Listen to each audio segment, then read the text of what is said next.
Why are you going 10 under the speed limit? Move over! Come on! You've got to be kidding me! Can't you see how much of a danger you are to others going this slow?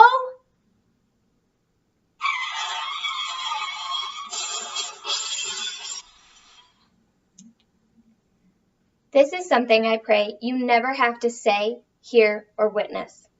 I myself have been caught saying a few of the previous statements when driving behind an elderly driver. Have you? When is too old to drive? Should there be an age limit? Or perhaps a system where after a certain age, you have to retake your driver's test every year. Let's take a look at some safety statistics. According to the National Highway Traffic Safety Administration, 6,165 people aged 65 and older were killed in traffic crashes in 2015 alone. This represents 18% of all Americans killed on the road. Looking at this statistic alone allows room for argument that something needs to be done to ensure the safety of not only our elderly drivers, but those who share roads with them. The CDG states this number amounts to 19 older adults killed and 712 injured in crashes on average per day. That number is extremely concerning, considering that typically when there's a car accident, it doesn't just include one vehicle. If having our elderly drivers take a driver's test every year saves just one life, don't you think that would be worth it? Would it not allow for peace of mind knowing that the drivers you share roads with daily are qualified to be driving on said roads? Personally, I would feel way better knowing that the elders in my life are still capable of passing a driver's test and remaining safe on the roads. There are a lot of factors to consider when driving, and after reaching a certain age, those factors become harder to maintain.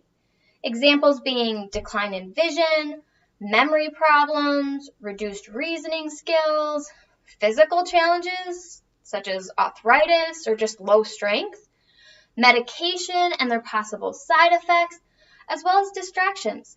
Let's be honest, we all get distracted from time to time. But typically, elderly people experience way more distractions when driving due to the pace that everything is going.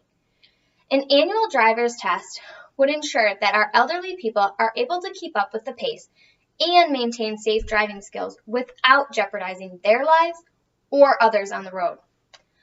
I can personally give an example of a time I can recall driving with my grandmother down a busy highway and her gazing off into the distance, not paying attention to the cars in front of her. Thankfully, she was able to regain attention to avoid smashing into the multiple cars promptly stopped at the red light directly in front of us. Another example where my grandmother showed signs of dangerous driving would be going 25 to 30 miles per hour in a 50 mile per hour zone.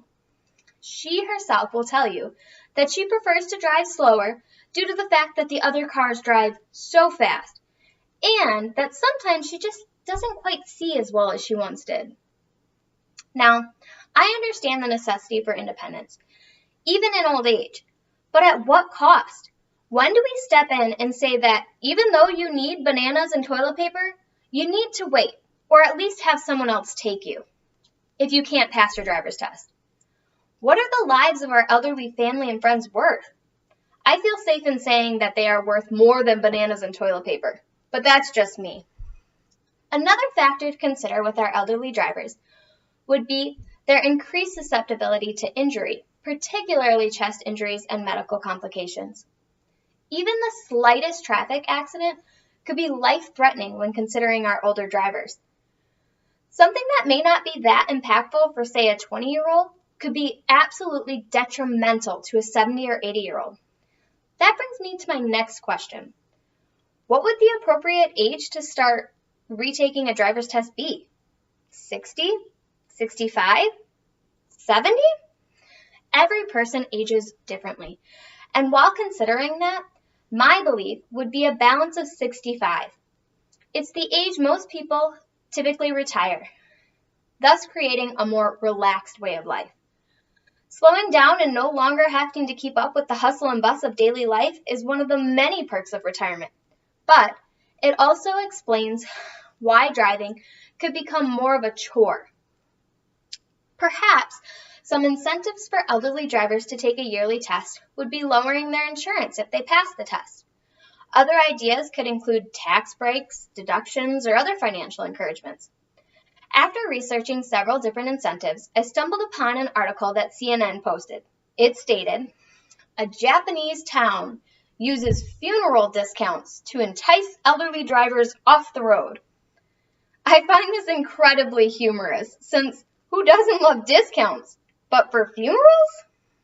Apparently, in Japan, funerals are highly expensive, and having a 15% off discount has actually encouraged several elders to give up their driving days.